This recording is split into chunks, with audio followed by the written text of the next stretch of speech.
స్వతంత్రత నిరూపణకు ప్రభుత్వ వ్యతిరేక తీర్పులు ఇవ్వక్కర్లేదు, అలా ఇస్తేనే స్వతంత్రంగా వ్యవహరించే జడ్జి అనుకుంటారనే భావన సరికాదు. కోర్టు ముందున్న పత్రాలు ఆధారాల మేరకే తీర్పులు ఇవ్వాలి.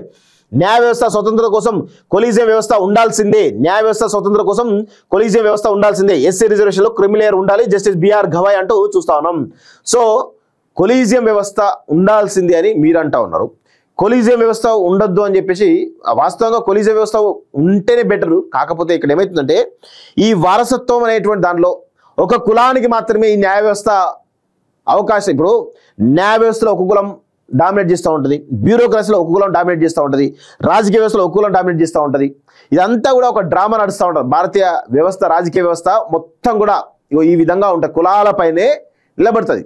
చాలా మంది ఏమనుకుంటారు, ఇప్పుడు బడుగు బలహీన వర్గాల ఎవరైతే ఉంటారో అందరూ మతం పేరిట మతం మతం మతం అంటూ బట్టలు చెప్పుకుంటూ ఉంటారు.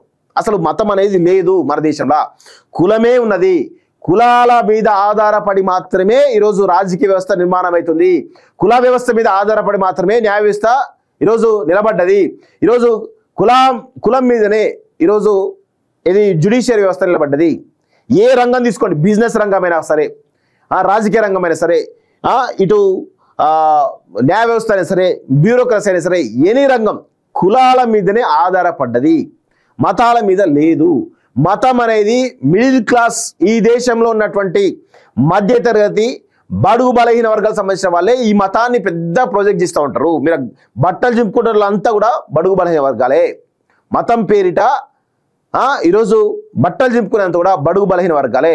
కానీ వీళ్ళనేమో ఇట్లా ఉంచేసి ఈ వర్గాలు ఏవైతే ఉన్నాయో, పాలక వర్గాలు ఏవైతే ఉంటాయో వాళ్ళు మాత్రం కొన్ని కులాలు ఈరోజు కొన్ని కులాలేమో రాజకీయ వ్యవస్థ కంట్రోల్ చేస్తూ ఉంటాయి, కొన్ని కులాలేమో న్యాయ వ్యవస్థను కంట్రోల్ చేస్తుంటాయి, కొన్ని కులాలేమో బ్యూరోక్రసీ వ్యవస్థను కంట్రోల్ చేస్తుంటాయి, కొన్ని కులాలేమో బిజినెస్ వ్యవస్థ మొత్తం కూడా ఈరోజు వాళ్ళ ఆధిపత్యం చెలాయిస్తూ ఉంటారు. కానీ ఈ కింద స్థాయిలో ఎవరికి తెలియని మోసం ఇది. ఇది చాలా పద్ధతిగా జరుగుతున్నట్టు, కొన్ని వందల సంవత్సరాలు జరుగుతున్నటువంటి విషయం ఇదే.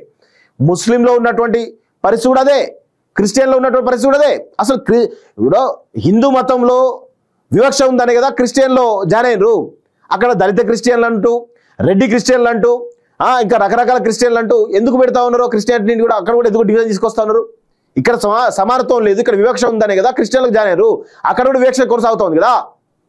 ఈరోజు ఓవైసీలు ఎవరైతే ఉన్నారో వీళ్ళు ముస్లింలు ఉన్నట్టు అప్పర్ కమ్యూనిటీస్, వీళ్ళు కూడా ఒక రకంగా ఈ పైన ఉండేటువంటి అప్పర్ లేయర్స్ అంతా కూడా హిందువులో ఉన్నటువంటి అప్పర్ కమ్యూనిటీస్ కానీ, క్రిస్టియన్లో ఉన్నటువంటి అప్పర్ కమ్యూనిటీస్ కానీ, ముస్లింలో ఉన్నటువంటి అప్పర్ కమ్యూనిటీస్ కానీ, వీళ్ళందరూ ఏం చేస్తూ ఉంటారంటే వీళ్ళంతా ఉండేది కేవలం 5 నుంచి 10% మాత్రమే.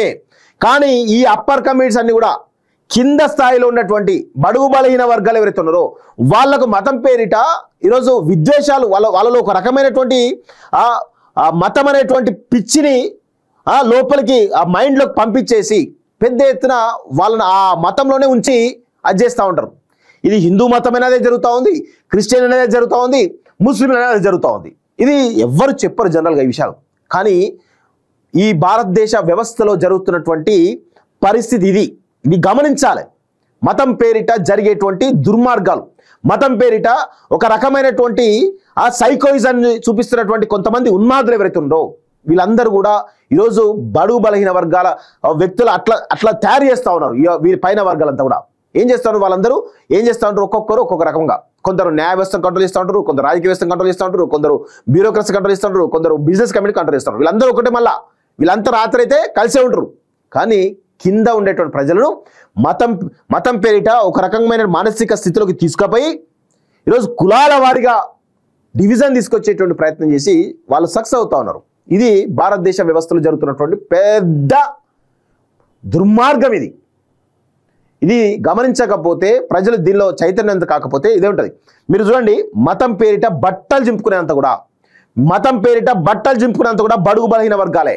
ఎందుకో అప్పర్ కమ్యూనిటీ ఎందుకో బట్టలు చింపుకోడు, ఏ బ్రాహ్మణుడు లేకపోతే ఏ రెడ్డోడు లేకపోతే ఏ వెలమోడు లేకపోతే ఏ ఉంటారు కదా కమ్యూనిటీస్ ఉంటాయి కదా, టాప్ కమ్యూనిటీస్ అని ఎందుకో బట్టలు చింపుకోరు. కేవలం బడుగు బలహీన వర్గాలు బీసీలే ఎందుకు అంత పెద్ద హిందుత్వం పేరిట ఎందుకు బట్టలు చింపుకుంటూ ఉంటారు? ఈవెన్ ముస్లింలో ఉన్నటువంటి బీసీలు కూడా అదే విధంగా బట్టలు చింపుకుంటూ ఉంటారు, క్రిస్టియన్లో ఉన్నటువంటి వాళ్ళు కూడా అదే విధంగా బట్టలు చింపుకుంటూ ఉంటారు. ఇదంతా ఒక రకంగా ప్రజల్ని ఒక రకం మూసలో ఉంచి వాళ్ళను ఎదగకుండా చేసేటువంటి ఒక ప్రయత్నం ఇదంతా కూడా.